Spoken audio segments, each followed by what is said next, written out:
Here's a segment from a recent Gun Talk radio episode. You can listen to all the Gun Talk radio podcasts however you tune in, or check out guntalk.com for more.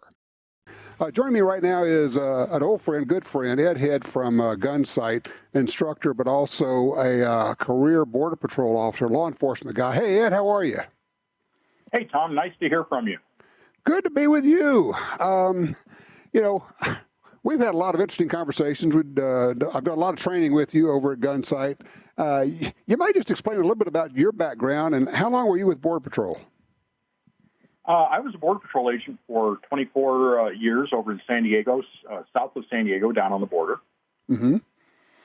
And I was in Air Force Security Police for 4 years, and I've got a degree in criminal justice, and I've been a firearms instructor for about 35 years. All right, so I saw you posting something about, these, I don't even want to give them legitimacy and call them protests, the riots. And I was just reading a story about a woman who got caught in the middle of this. She's calling Fredericksburg, Virginia, I think it was.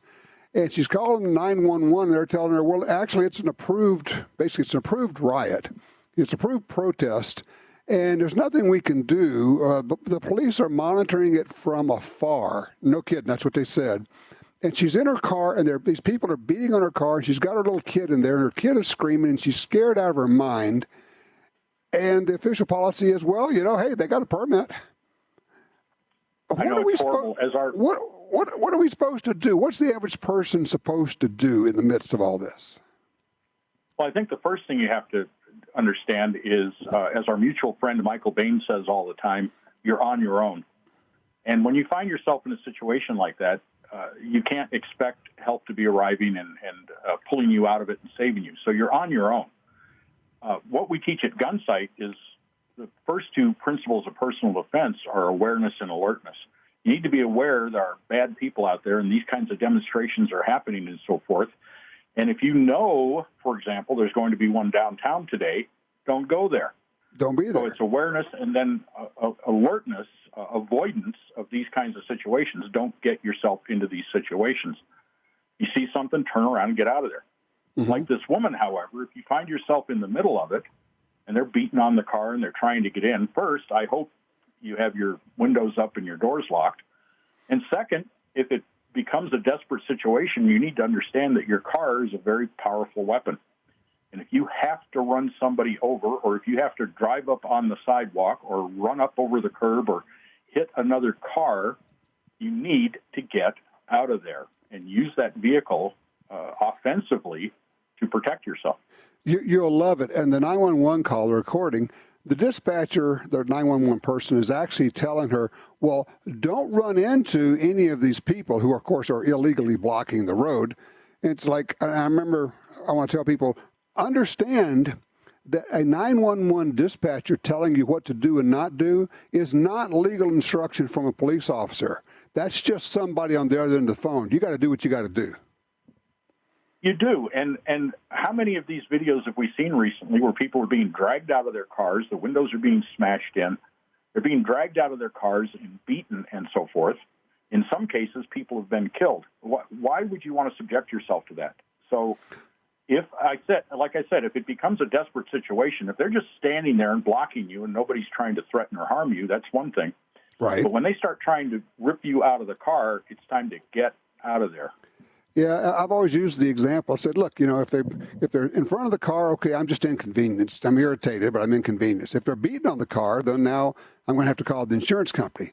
But if they start breaking out the windows, the game has changed. The rules are different at this point. And I'm going to do whatever it is because I am not going to get pulled out of the car. If I have to run over somebody, I'll do that. If I have to shoot somebody, I'll do that. But I am not letting somebody reach in and get a hold of me in the car. That's not happening. Exactly. And some people have gotten themselves in trouble because they get out of the car and engage these rioters. Oh, geez. And again, that's a bad move. Stay in the car.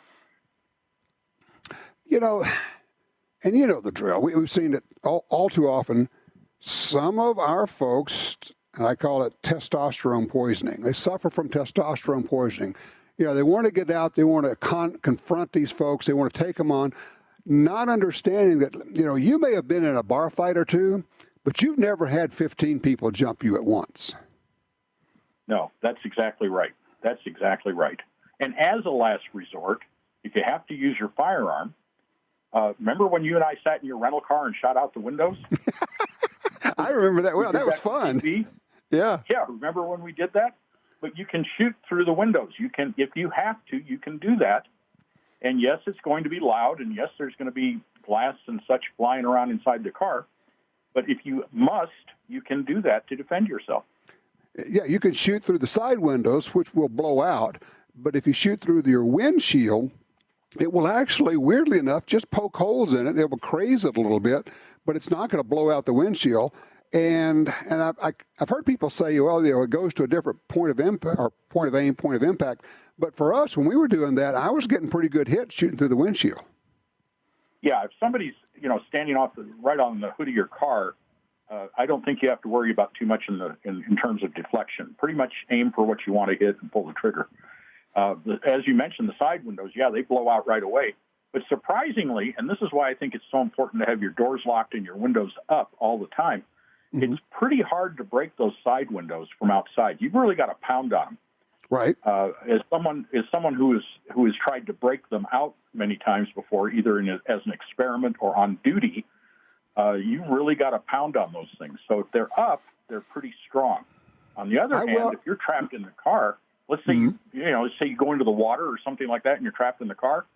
You can't get that door open. Pull your pistol out, stick the muzzle of the gun in the corner of the side window, pull the trigger, and the window will disappear. The 9mm glass breaker. Yeah. That's how you open the window. Actually, a friend of mine was saved 9/11 in New York when the buildings came down. He's a police officer there in a special unit, NYPD. And the gust, the big wind, picked him up and smacked him and two other officers up against the glass of a building there. And they were covered with debris and being crushed, and they're pressed into the glass. One of the officers was able to get his pistol out and press the muzzle against the big glass front of this store and fire 3 shots and blow it out, and they were able to fall into the building with all this debris on top of them. That saved their lives. So, yeah, it makes a really good glass breaker. Yeah, it really does. Now, I hadn't heard that one before, but that's terrific. I know of several instances where people have used their firearm to break the window and get out of the car. So, yeah, it works. Hey, Ed, can I get you? Hold on a second. I'm going to take a quick break. We got some more things to talk about here. Welcome back. We're talking with Ed Head from Gunsite. Of course, you know Gunsite is the Harvard of gunfighting schools, also a career law enforcement officer. Ed, I well remember one of the classes at Gunsite where you were talking, and you were talking about when you and your wife were driving along. You may have the windows down. It's a nice day, but when you get into town, any place where you're liable to be stopped, you said, you actually say to each other, shields up. You bring those windows up. I remember that clearly. Yeah, and a lot of these cars now go ahead and lock their doors automatically when you go 15 miles an hour or something like that. Mm-hmm. But even so, when we get in the car now, it's the same thing. Shields up, lock them, windows up, and away we go. And we almost never even drive with the windows down anymore. No, exactly. I pretty much don't either, unless I'm like on a country road out there. You just want to enjoy it for a little bit, but if I'm going fast, it's too loud. It's and you know enough of the old state troopers, the guys who actually, a lot of them ended up with hearing damage from riding the roads in the 50s with the window down. Yes. It's a weird little deal there. I used to patrol even when it was freezing cold with the heater on full blast and the window down, so I could hear what was going on around me and what was going on outside. Interesting. All right, so put us back in the middle where somehow we've ended up in the middle of a riot, or maybe not. Maybe it's just 3 guys have come out, and one's blocking the car, and 2 are on one side of your car. If you had to shoot somebody, I'm just thinking in my head, I'm thinking, what would I do?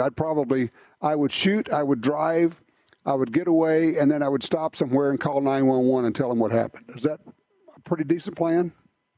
Yes, I think so. I think the thing is you've got to get out of the danger area, and you do whatever you need to do that, which may involve shooting, driving over somebody or something. And yes, once you get to a safe place, go ahead and call. Don't feel like I have to stay right here. I'm going to get in trouble if I leave the scene. That's not it. You've got to get away from the danger. Yeah, I mean, the danger is proximate. It's right there. You have to get away. Even if you just drive 2 blocks away, or maybe you drive a half mile away, pull into a parking lot, call them and say, look, this is what happened. This is where I am. I can meet the police right here. You know, as I'm not trying to leave the scene of the crime or anything like that. I was just getting away so I could be safe.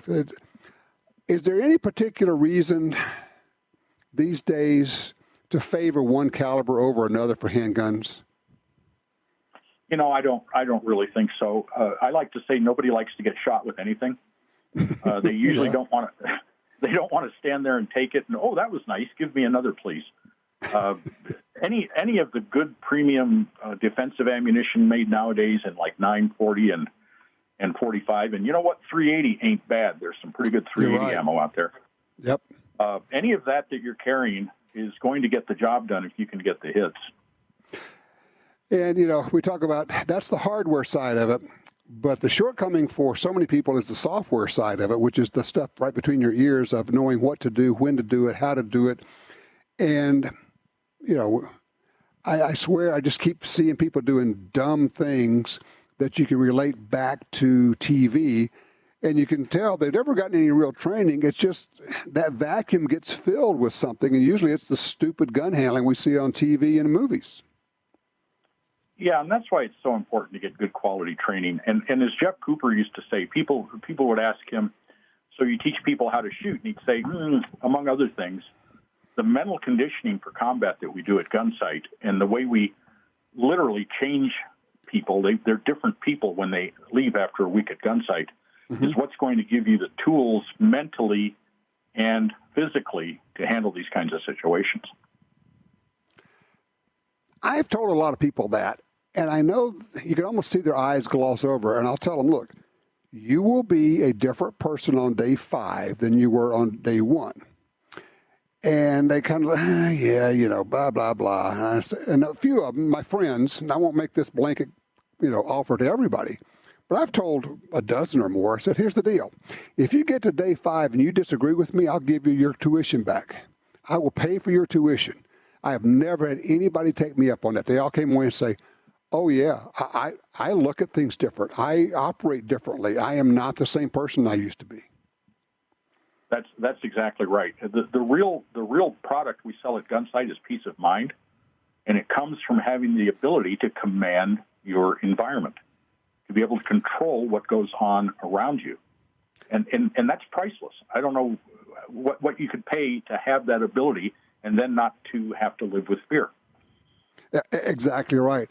If you had one thing, you had the 30-second, you know, advice to anybody on this subject, what would it be?